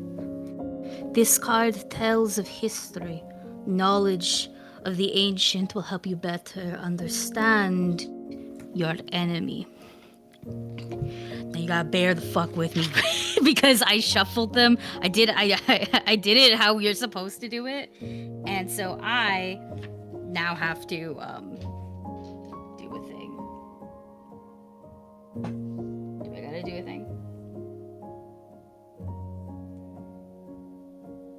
Yes, I do. Here it is. The first card she pulls out is the 6 of Stars.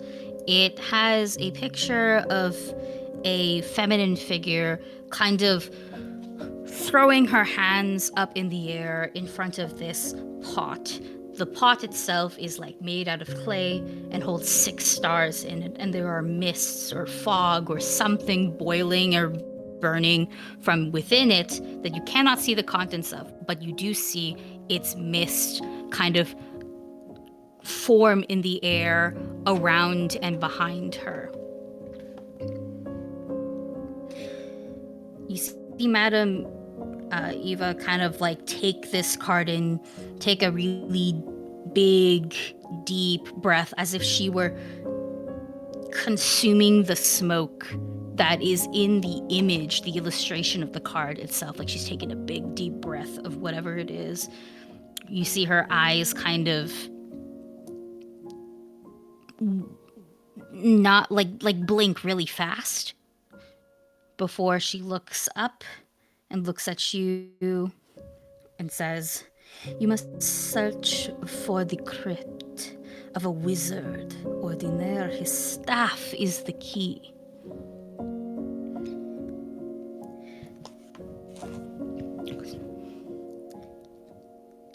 You guys have that written down, or? Okay, good. Yeah. I will also take a picture of this later on, by the way, so you can, like, it's important for both you and me to remember this, so that way we'll have the order, and I can also later on just type out exactly what she says for y'all. Definitely writing it down. Yeah. But I just want to give you some time to write it all down, because this part is a little wild. Next, she says, we have the location of the symbol of holy ravenkind. This card tells of a powerful force for good and protection, a holy symbol of great hope.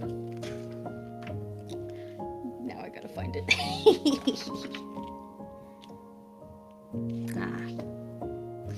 She holds up another card. It is the 8 of Coins, also known as the Tax Collector. This card has a older, middle-aged gentleman with very thick robes.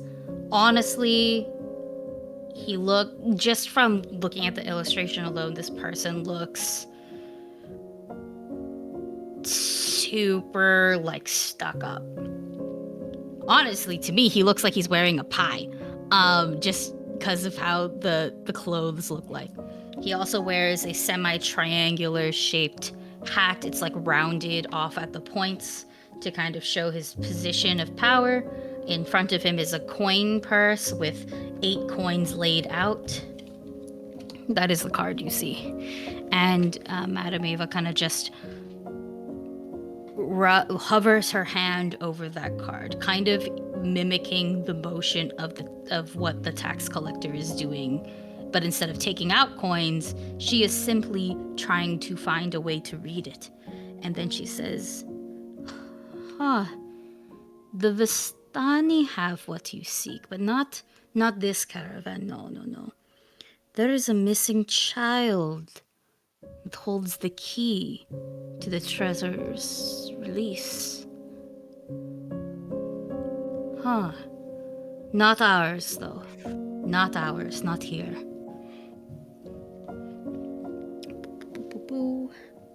The third card, which is the card furthest to the right. She points it, she taps it, and her rhythmic tapping kind of catches you, Aisha, to focus a little bit more on it. And when you do, you find that despite being blind, her gaze is like directly towards you, and she says, "Now this card is one of power and strength. It tells of a weapon of vengeance, a sword of sunlight."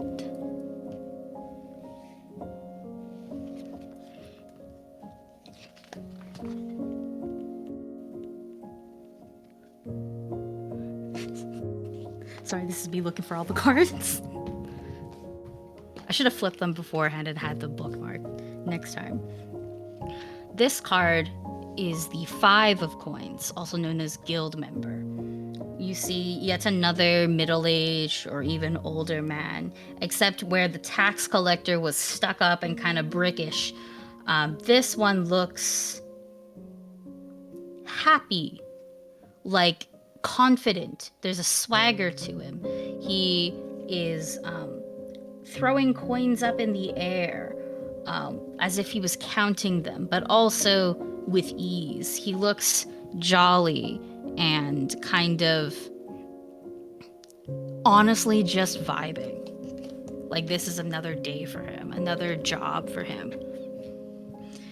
And Madame Ava says, I see a dark room full of bottles.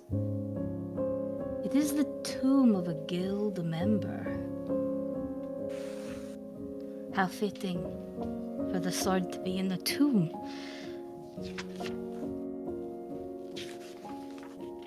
The next 2 cards that I tell you, I promise you that I have done my best. But these 2 are the hardest for me to see. The 4th card here, this card sheds light on one who will help you greatly in the battle against darkness.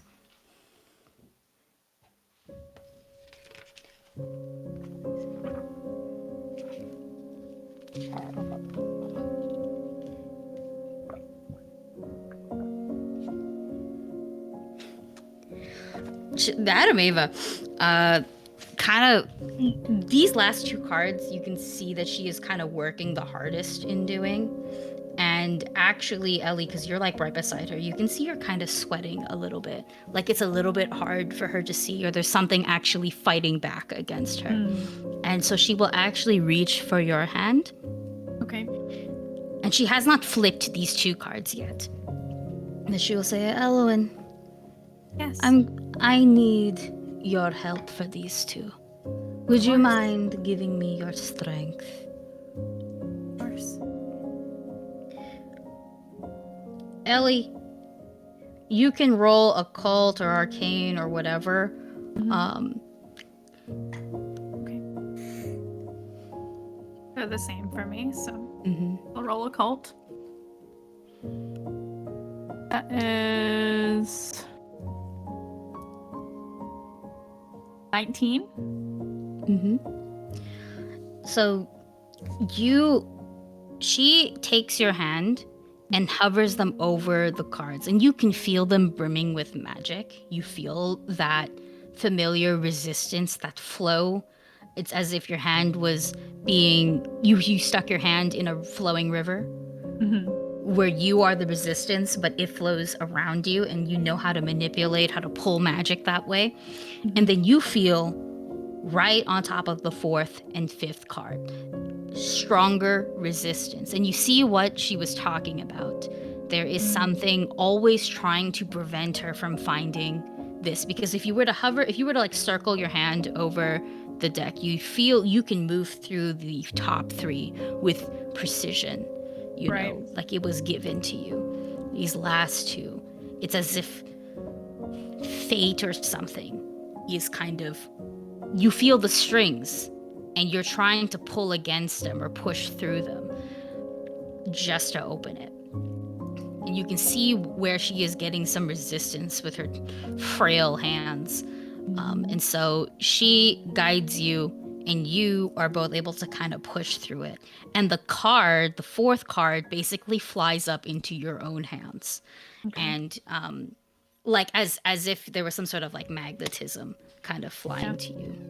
And you're able to hold the card and pull it from your hands with a bit of resistance, as if your hands were sticky or something. But you don't feel sticky. It's just the way it's stuck on. It's like it's like been Spider-Man. drawn to me. Yeah. Yeah, like Spider-Man to the walls. Like it's on you. And you find a card. It is titled Artifact. In this card in particular, you find a jar that has 4 prongs to kind of keep it standing upright on its own. you could mistake these prongs as like a table, but it perfectly fits the jar as well. So it's really just holding it up. The jar has what appears to be like a circular crown right sitting on top of it perfectly. And inside the jar is a skull. The jar is clearly encasing a liquid of sorts as well. That's how much you can tell reading off of the image. I'll hold it up for you a little bit, but the camera, I don't know if it'll Okay. grab it too well. That is what you see. And Madam Ava will first look to you, Ellie, and be like, "Oh, you're much stronger than you think." Oh. And then she will continue and say, "You must look for an entertaining man with a monkey. This man is much more than he seems."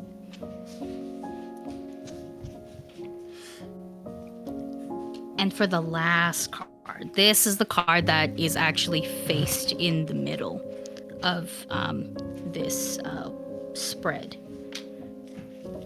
This card also, Ellie, you feel the same resistance to. So I'm going to need another occult or arcana roll. Okay. Oh. That is also a 19. Yes. Same as before, you're able to do it. It sticks to you, but you rather than where the ally card kind of flew up to your hand. This card takes its time floating up as if it were being pulled up slowly. It even spins a little bit. It's a little theatrical, and it glides directly into your hands. Madam What is this Ava. one for? This, Madam Ava will tell you. She says, "This is for Strahd. This is her location. Your enemy is a creature of darkness, whose powers are beyond mortality. This card will lead you to her." So this is the location. 1 second.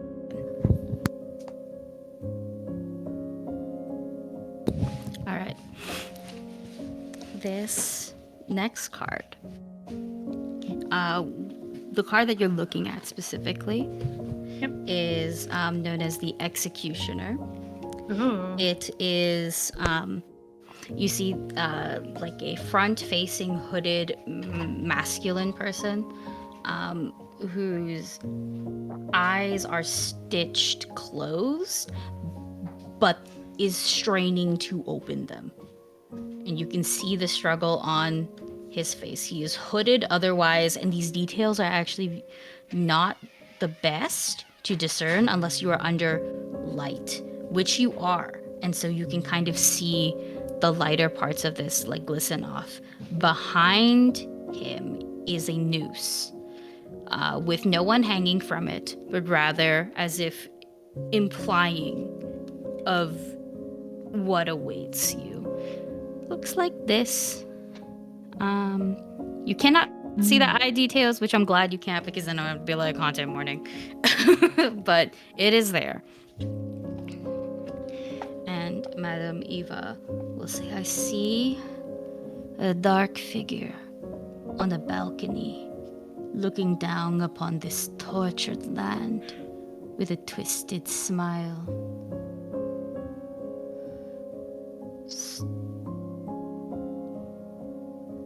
And just kind of like the light that was in the room, in the tent, which magic in nature gets snuffed out momentarily before you hear like a snap of a finger, and Madam Eva turns it back on. I can determine a little bit more than just cryptic messages from these cards, but I am glad that we were able to actually reveal all of them."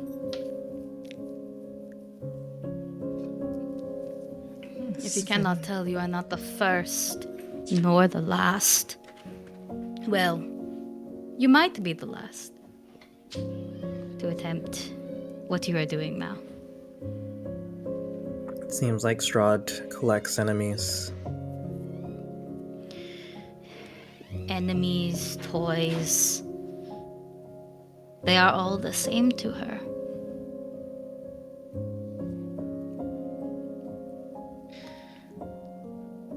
This has been very If you would helpful. I am glad. There have been many adventurers that were not satisfied with my services. I'm a cryptic old woman, but not everyone can make sense out of what fate gives you. It's enough to start us in the right direction. Good. Speaking of directions, you might have more questions, yes? Yes. I will do my best to provide you with answers. What are your questions?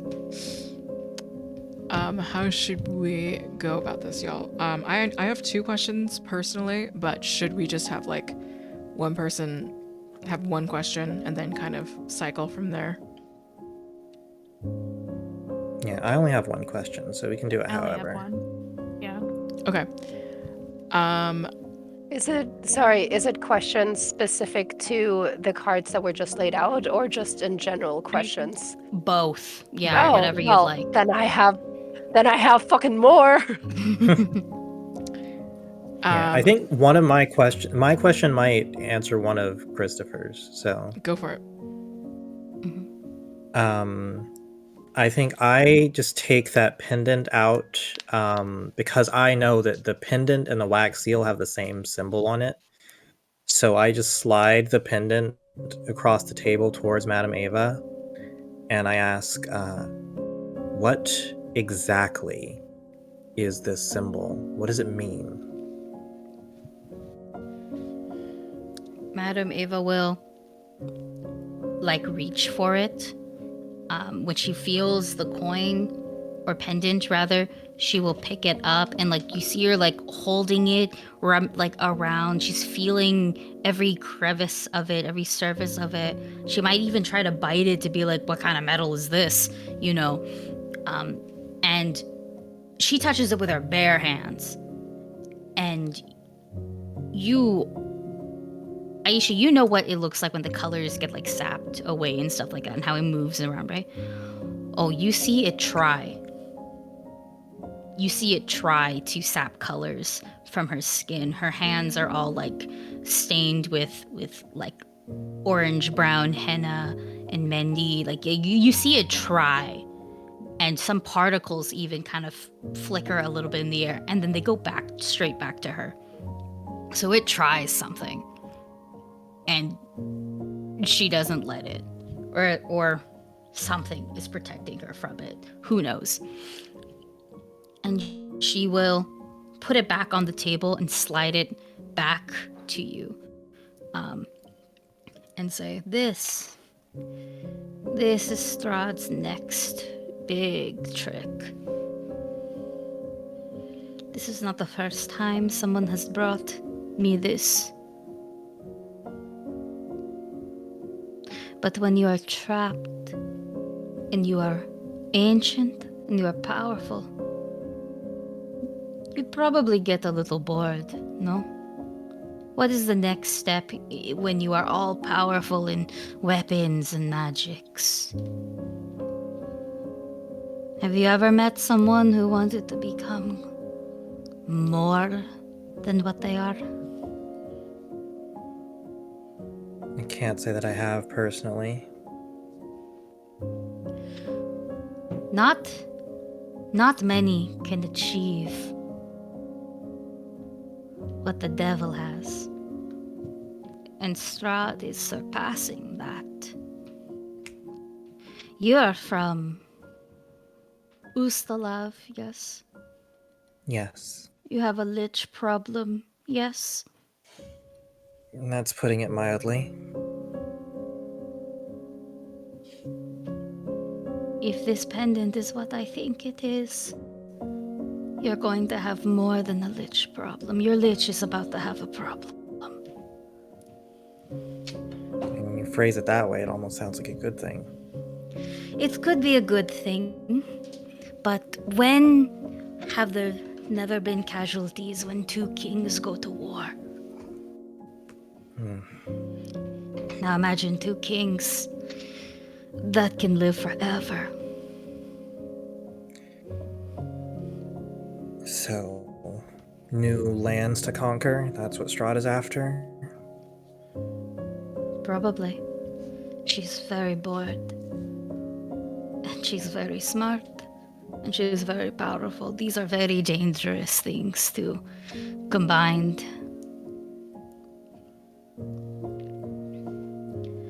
I cannot say that I know what her intentions are 100%, but knowing that this has brought multiple people here from your world, and I know bits about your world. I bet you've seen it here. She is succeeding. Slowly. But what is the significance of the symbol itself? It's the same one that was on the letter that Christopher got. It was the same one on Ismark and Irina's family seal. Like, what is it? It is her symbol. You travel with a holy person. She carries a symbol. This is Strahd's symbol.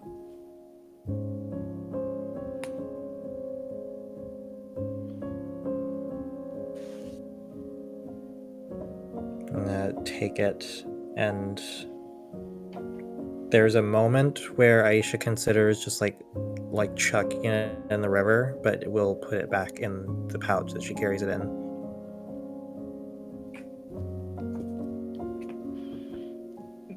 In that same vein, Christopher, did you want to ask anything clarifying?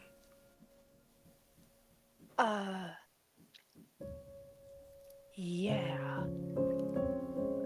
He sorry. He sounds like a prepubescent boy. He keeps stroking Tiny like it's like I mean she is, but it's like more so now like an emotional support like animal, like almost like erratically stroking, not to hurt her or anything. He doesn't hurt her, but like just very like anxious movements. Because he needs to process the fact that the symbol is Strahd's, which means that the letter came from Strahd, which means that it was all a setup, and that his group leader probably knew about the setup since it came from Strahd and he was the only one who read the letter. So Christopher will like pet Tiny erratically, and then take a deep breath.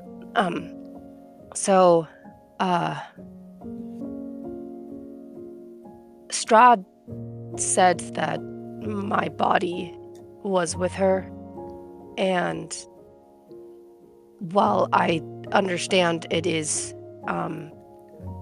not wise for me right now to go seek out my body, I wanted to ask if her taunting me with being able to inhabit it again is a lie, or if that's actually possible.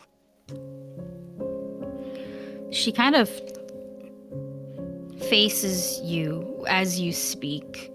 And there's the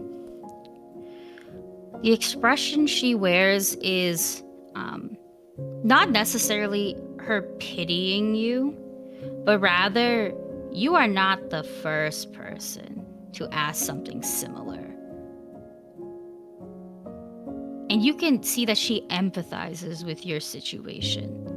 These are things you do not. She is a very expressive old woman, And she does not hide her expressions, because what does she gain from that?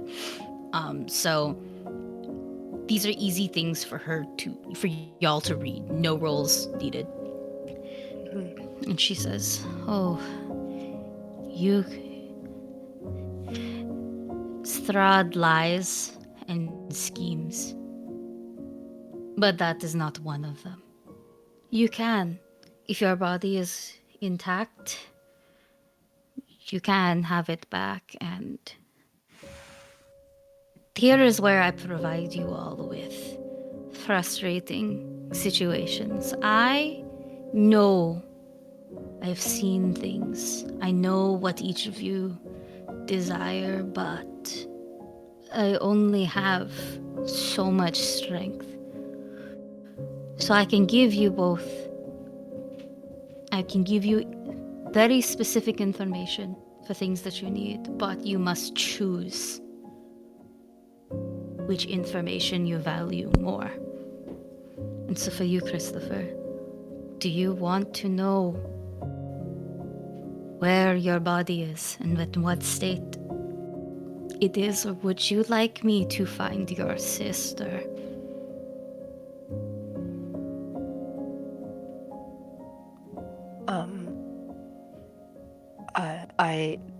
I want you to find love. I still have a body, but I don't know if I will have even a will or a heart if I don't know where she is, and that's more important. You see her kind of, the crystal ball that she was looking into before, she looks back into it, and you see it glow with that same like pink light that you are all familiar, that kind of comes out of Christopher or is associated with Christopher.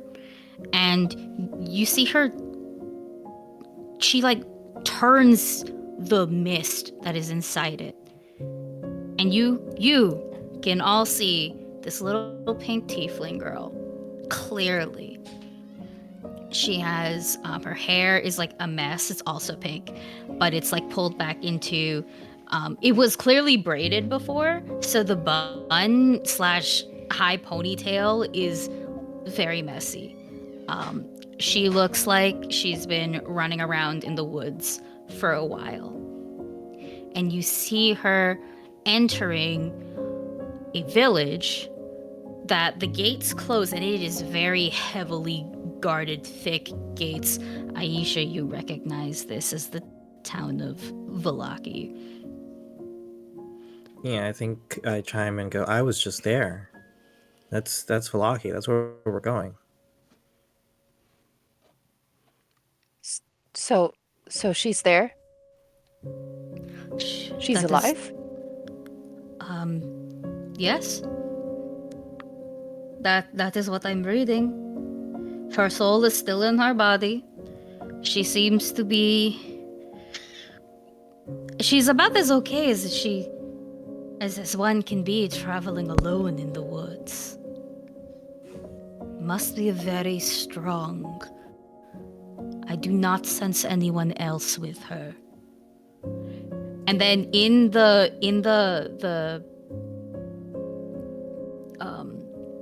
what do you call it? The crystal ball, you see on her shoulder like something jumps down and lands on her shoulder, and it's her weird looking cat. And Madame Emo goes, "I lied. She was traveling with someone familiar. It is a familiar." Okay. Hey. So, guys, I am in no position to dictate anything, but we should, if we can go, and he like is clearly very much struggling with words. If we can go, if we can find, if you would help, if we could get We can go. her, that We'll get you to her and make sure she's Absolutely. okay. thank you. Maria And thank just you, holds- madam, because Aw, thank you, Maria. Because he remembers that he should be respectful to the madam, so he immediately turns to her and he like gives a thankful bow. He's like, thank you, madam, for the answers. Oh, you're very welcome. I'm sorry I cannot give you any more. But a word of advice.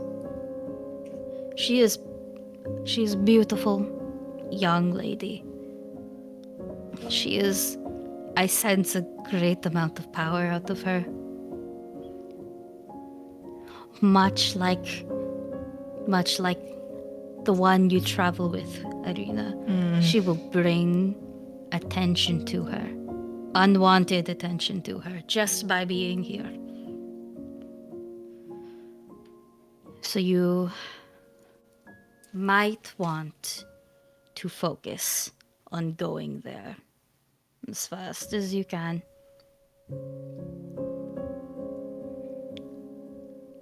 Okay. With unwanted attention, you mean, I mean, you mean Strahd. Strahd, Yes. right? Strahd has very particular tastes. But Strahd loves power. And unfortunately, your love fits all the boxes. She is not safe here. She is safe momentarily. You all have Strahd's eyes right now. The longer you stay in this caravan, the more those eyes will wander. I suppose we will have to go be entertaining. Precisely. Yeah.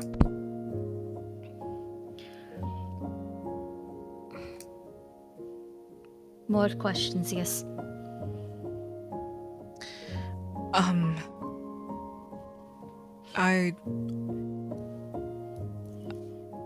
Of course, I noticed Lamashtu's, her touch, protecting this place in a divine sort of force following the caravans. I wanted to know, not anything necessarily of the future, just who exactly is the one overseeing Lamashtu's touch over the caravans. Oh, I expected this question. Maria, I will also offer you a very hard decision, and I apologize for what I am about to ask you, but I am only so limited. Would you like to learn more about your goddess? Or would you like to learn more about your daughter? I think Maria looks confused. My daughter, she's still inside of me. I'm unsure what more there is to know. Maria, time is very different for you, isn't it? What?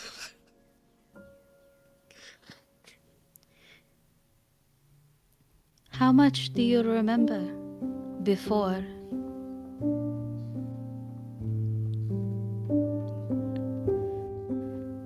Maria, I cannot leave you in suspense like this. You have had more than one child.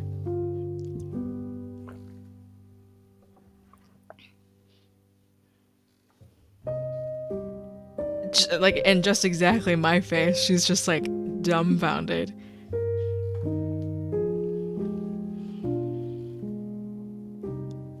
To be transparent with you, I can't even recall the other parent to these children. Yes. You've had one.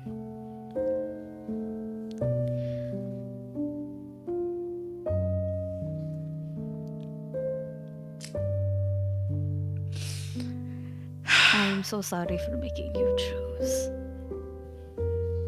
I understand. I will sit with that information. And for now, what I need to know more is simply the knowledge of what I already am able to grasp. I need to know more about my goddess before I can comfortably unravel this mystery that is whoever I was before this body.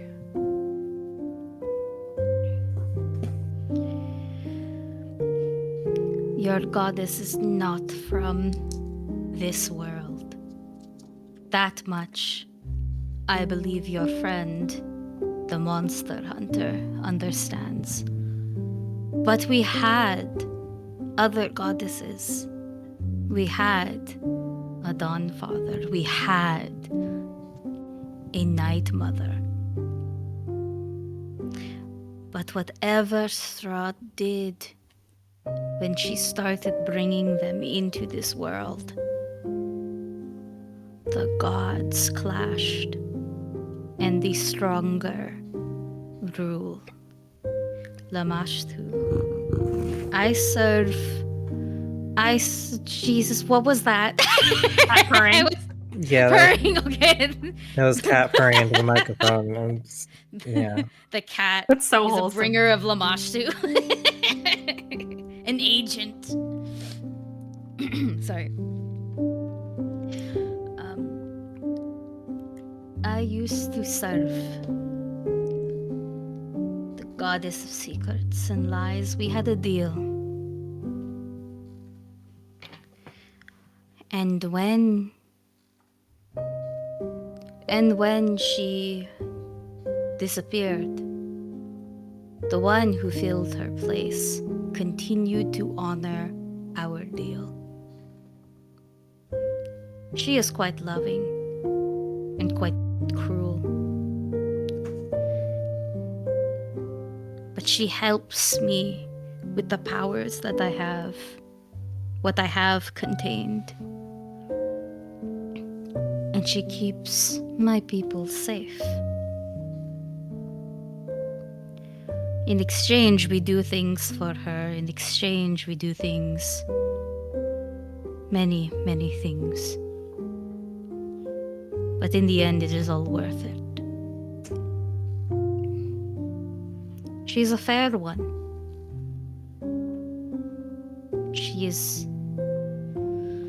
But she is not for everyone. She does not love as unconditionally as the new. It is a discredit to both of them to call them new gods, as they've been here for far too long. But the Dawnflower loves pretty much unconditionally. Lamashtu loves even stronger than that.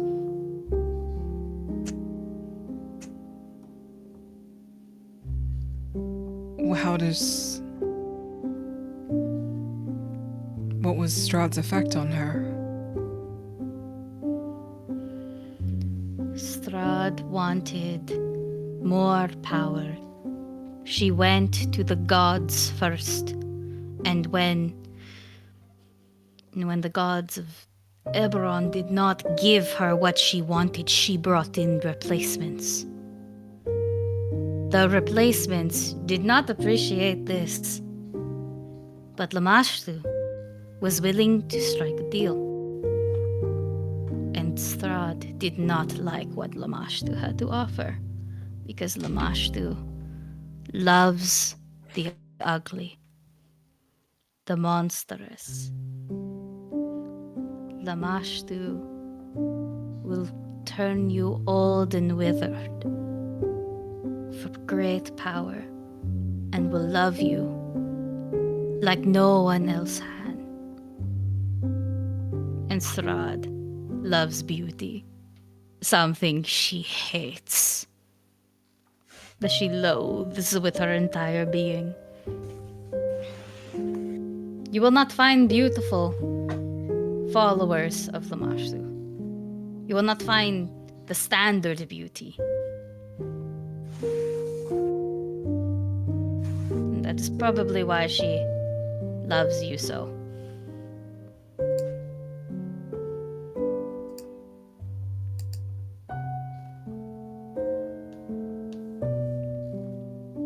Okay.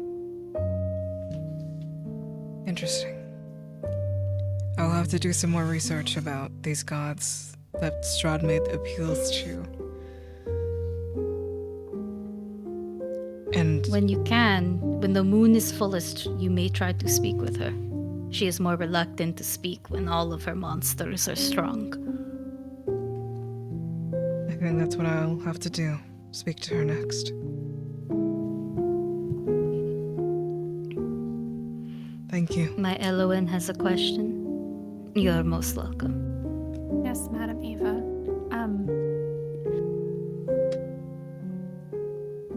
Admittedly, the question that I have been hanging on to feels foolish, but I want to ask it anyway. Speak. You know I am not a warrior. That is what I know, yes.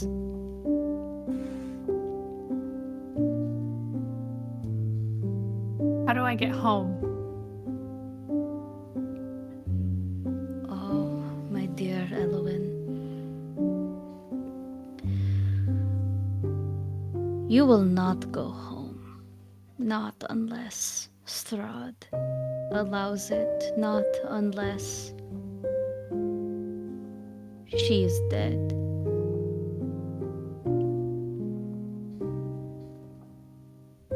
I had a feeling that was the answer. But I did bring you here for a purpose. He just kind of looks at her like, what? Elowen, you are very powerful. I see it in you. I see it in your future. The connections that you have made with the magics that are here. They are unnatural, but for you, it is like a fish in water. It is natural. Elowen, I do not fully understand your purpose here, but I know you will only get stronger, and I know that you will thrive in Barovia.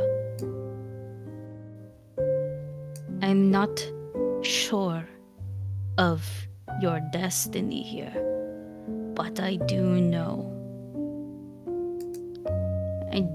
that you will not die here, not unless you allow it.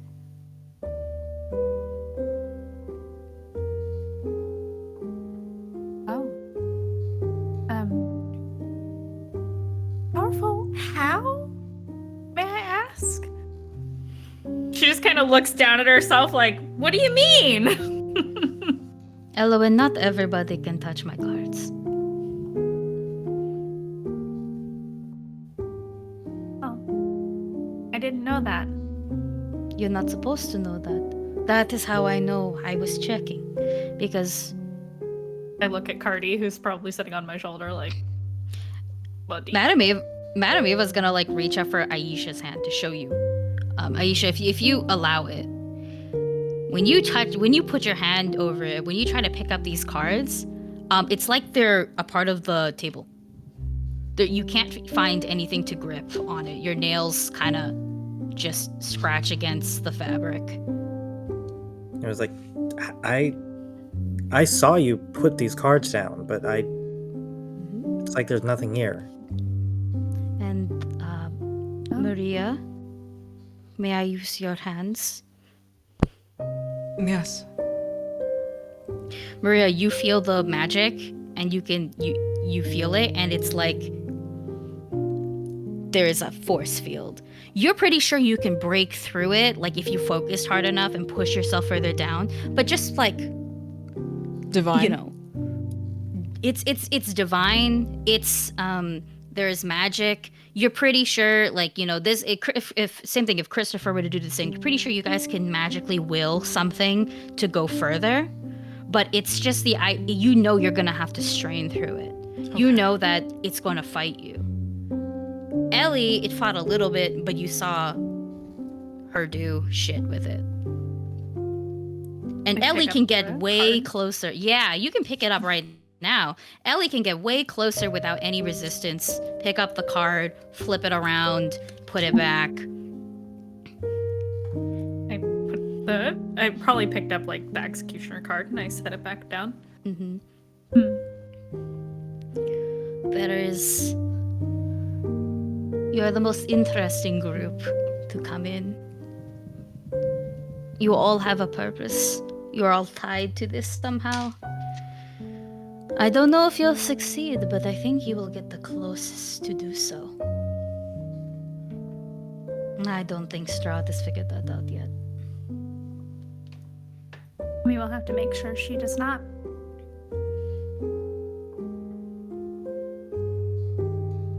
I pray to the Mother of Monsters that the Queen of Monsters does not discover how intertwined you all are to what is happening right now.